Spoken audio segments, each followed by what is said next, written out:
Greetings, fellow men of culture. As always, I'm broadcasting live from the peak of Thundercock Mountain. A few months ago, I made a video covering some of the games in Sony's big State of Play showcase for 2026, and one of the games that initially tickled my pickle was Wolverine. I was pleasantly surprised to see Wolverine wasn't a strong, independent black woman, but actually Logan. He has claw, he puts it in people's buttholes, and there was violence. The kind of violence that I would have expected to see greatly scaled back for a AAA release. As far as a big marketing showcase, I'm ashamed to say it worked on me. I don't own a PlayStation, so I can't play the game anyway, but I was still hoping it would be good. Well, somewhere out there, Grandma's fingering herself in a shallow grave, because some recently showcased gameplay has solidified the fact that Wolverine is going to be the exact same generic AAA toxic sludge that first-party Sony developers have been making since 2013. The comments in my last video at the game thankfully reset my brain with a stiff dick slap in the face, prompting me to go on a personal journey of self-reflection that included running upstairs, meditating under a waterfall, and smoking meth.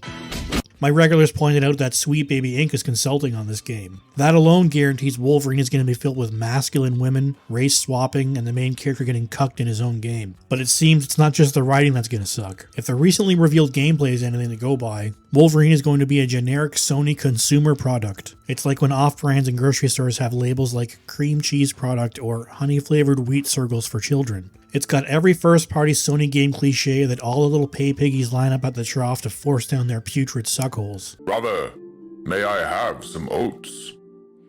No. Tiny little bits of gameplay interspersed between cutscenes, the absolute minimum amount of interactivity to still technically qualify Wolverine as a video game. Even the gameplay looks like an interactive cutscene. Any of the stuff I would associate with a character action game seemed to be absent, like combos, blocking. Air juggles are replaced with essentially a series of cinematic executions. It's like taking the guns out of Doom and just having the glory kills. It looks super slick and shiny. All the camera angles and zooming in and out makes it seem like you're playing a video game, but in reality you're pushing a button, watching a short cutscene, pushing a button, watching a short cutscene, over and over, and that's the combat. Of course, Wolverine can level up to earn skill points, and there's a skill tree that essentially means nothing, since you'll eventually have enough points to unlock the entire thing. I don't care what anyone says, I'm sick of skill trees being in everything. The most egregious thing that I've seen about Wolverine so far is the fact that I and everyone else can tell exactly what the game is going to be from a few minutes of gameplay footage. You'll be holding forward on the left analog stick while things happen around you. There's a chase sequence where you follow a bright red trail in a straight line,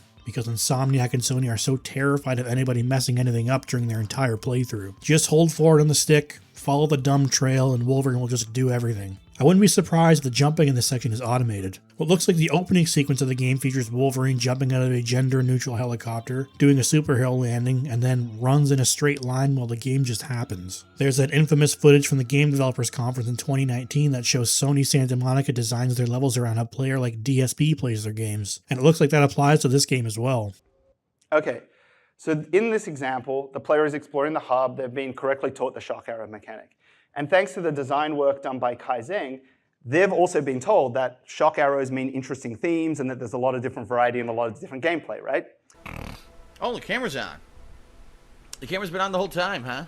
I don't even know. There's so much backseating and signposting in Sony games because their first-party studios design their levels as if we're all playing the game with one hand, the other slowly and passionately pulling on our tiny wieners. All the footage that Sony deemed exciting enough to include in Wolverine's big marketing push looks designed for glassy-eyed, drooling lobotomites that can accidentally beat the entire game just by luckily fent-flopping onto the control sticks. A new concept this game introduced me to is something people call Insomniac face. I didn't know it had a specific term until Wolverine footage started making its way around the internet. Insomniac has the special sauce when it comes to character phases. They gave MJ the Crimson Chin treatment in Spider-Man 2. They're giving Jean Grey the same treatment here by making her look like a boxer. They somehow couldn't make Wolverine look cool in his own game. He looks like Derek Zoolander with sideburns. One of the things that every first-party Sony game has in common, among many other things, is something I like to call lore bukkake. I want to preface this section by clarifying that I love story in video games. I think the medium can tell great narratives, and has the potential to get even better at this kind of stuff as time goes on. Not every game's story needs to be a masterpiece, or even a big part of the experience. There's a million different ways game developers can convey a story.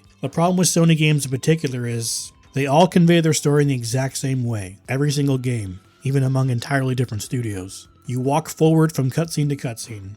None of the characters ever stop exposition dumping. Lore bukkake. Nothing is ever left unsaid. If you don't have a companion character following you around, then someone is calling you on a radio or something and telling you everything. Wolverine could kick down a door and enter a room to see a fish getting molested, and your radio person would call you and tell you what you're seeing, and make a little Marvel movie quip like, "I knew something about this place smelled fishy." The main villain could be a guy who walks around with shit in his pants, and there would be several cutscenes throughout the game that shows his tragic backstory of the first time he shit his pants, he lost his job and his wife left him because of the smell, he turned to a life of crime to take revenge upon a world that turned its back on him. Insomniac put out a tweet revealing one of Wolverine's gameplay features called Nightmare Doors. Confront Logan's nightmares to uncover his past. Get to know the man behind the claws. Besides all the responses roasting Sony about abandoning physical media, there are a few tweets in there that I think have the right of how these are going to play out. Oh good, flashback sequences where you walk real slow and don't slash things up. Obligatory walking real slow sequence incoming. Is this something the 52 years of comic books haven't explored yet? Because we want to kill bad guys brutally, not suffer realistic panic attacks.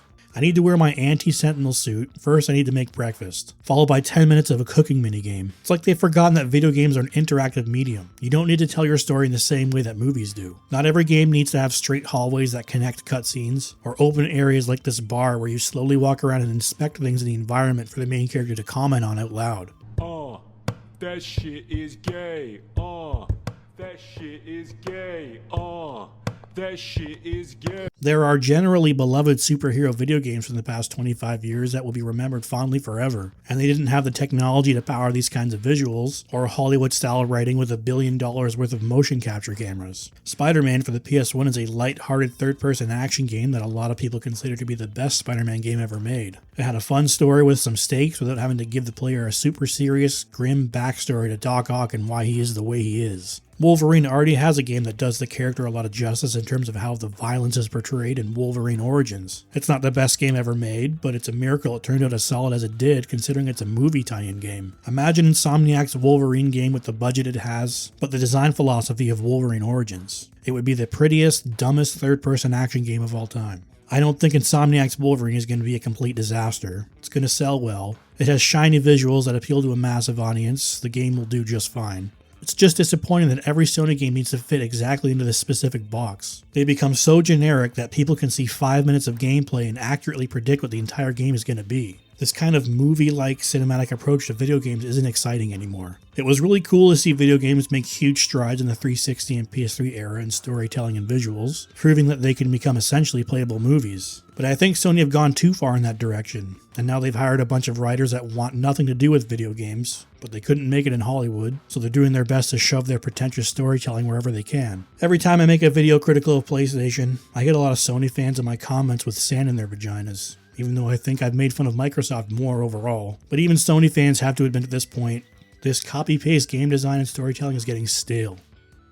Thank you for watching. I want to thank my channel members for their support and belief in the channel. If you enjoyed the video, I'd appreciate a like and subscribe, and I'll see you all in the next one.